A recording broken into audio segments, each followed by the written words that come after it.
In the fall of 2010 at a cross-country meet. There were runners from about 30 teams at the starting line, including my teammates and I. Now, the officials were going over the rules, and as usual, I was ticking and making noise, and the referees were not aware of my Tourette syndrome.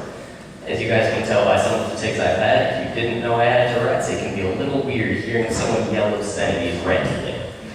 So they didn't know about this, so they had told me to shut up. They thought that I was trying to be rude and obnoxious.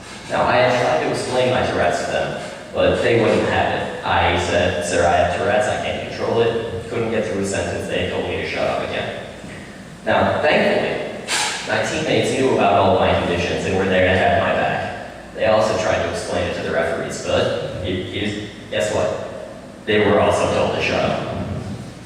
Now, the final result of this, not to drag it out too long, was that I was actually disqualified from this race because of my tics, and my time didn't count.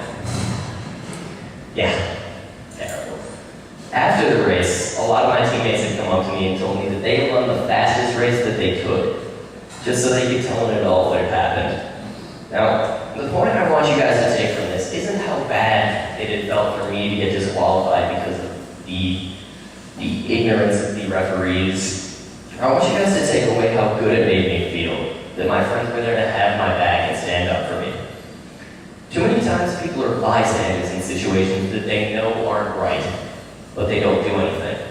It took a lot of courage for my friends to stand up, even to anyone, let alone an adult.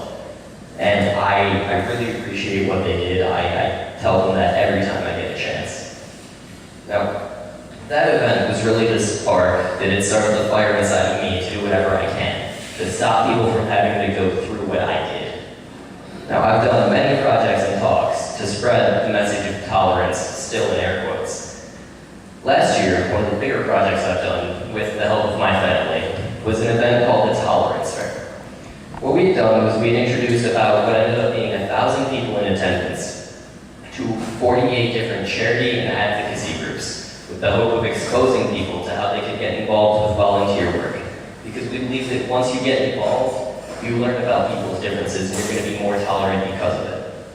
Now, this was a great event, went over extremely successfully, and as a matter of fact, we're actually in the process of planning another one for 2013.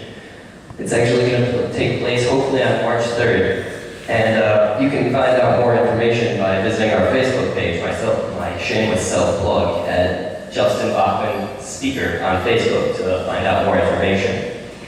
But this event really showed me a lot of things, and one of the more important ones was that you don't have to do a ton to help out, that you can really help out on a smaller level. And my family and I, we do that a lot. We volunteer every summer at baseball for special needs kids.